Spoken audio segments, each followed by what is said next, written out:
जय श्री राम। क्या mutual fund company में निवेश करना सच में सही है? और अगर म्यूचुअल फंड कंपनी में हम निवेश करें तो किन कंपनियों में निवेश करना चाहिए? और क्या म्यूचुअल फंड कंपनी या इंडेक्स फंड में नियमित निवेश करके हम लंबे समय में फाइनेंशियल फ्रीडम पा सकते हैं क्या? कोई भी शेयर कल ऊपर जाने वाला है या नीचे जाने वाला? मार्केट कल ऊपर जाने वाला है या नीचे जाने वाला है? शॉर्ट टर्म में इसका अनुमान लगाना मुश्किल है। शॉर्ट टर्म में कोई भी निवेशक इसका सही अनुमान नहीं लगा सकता। अक्सर इसका अनुमान लगाने वाले निवेशक गलत साबित हुए हैं। इसलिए म्यूचुअल फंड या इंडेक्स फंड में नियमित निवेश करने वाले निवेशक को लंबे समय में फायदा हुआ है। संपूर्ण विश्व में म्यूचुअल फंड या इंडेक्स फंड में नियमित निवेश करने को सबसे लाभदायक व सुरक्षित माना गया है शेयर मार्केट में, क्योंकि शेयर मार्केट में म्यूचुअल फंड या इंडेक्स फंड में नियमित निवेश करने के लिए हमें मार्केट का कोई एनालाइज नहीं करना पड़ता। मार्केट कल ऊपर जाएगा या नीचे जाएगा, इससे हमें कोई फर्क नहीं पड़ता।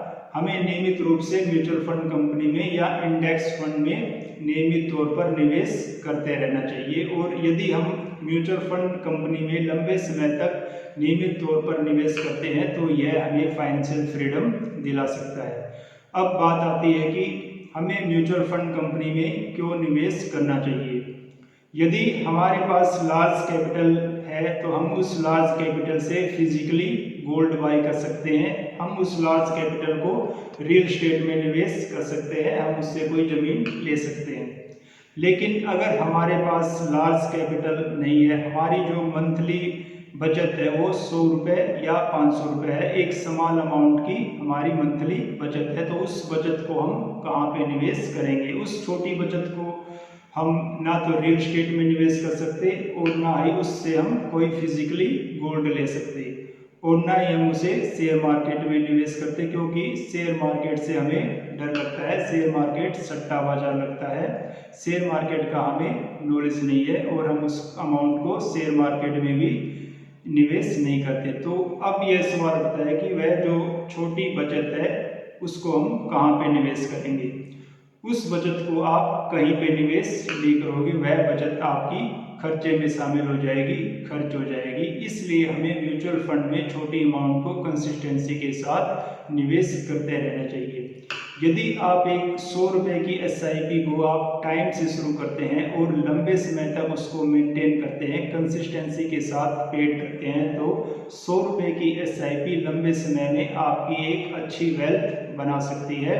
It is power of compounding interest, don't under estimate it. यह कंपाउंडिंग की ताकत है, इसको कम मत समझे। अगर आप इसको कम समझोगे तो यह आपकी गलती होगी। अब बात आती है कि हमें म्यूचुअल फंड की किन कंपनियों में निवेश करना चाहिए।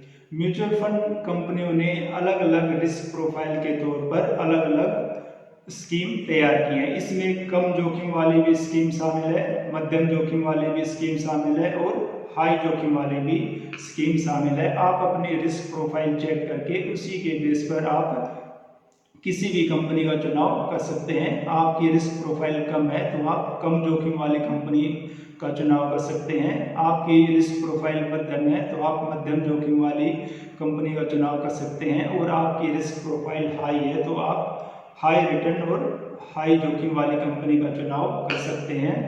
जैसे जैसे आप एक छोटी अमाउंट को म्यूचुअल फंड में नियमित तौर पर निवेश करना स्टार्ट करोगे, आप मार्केट के साथ कनेक्ट हो जाओगे। आपको मार्केट का धीरे धीरे नॉलेज होता जाएगा। आप मार्केट का नॉलेज को इकट्ठा करने की कोशिश करोगे और शेयर मार्केट का आपको नॉलेज होगा। जैसे जैसे आपको शेयर मार्केट का नॉलेज होगा, आपको शेयर मार्केट का डर खत्म हो जाएगा और आप धीरे धीरे उस SIP को इंक्रीज करना शुरू कर दोगे। Thanks for watching.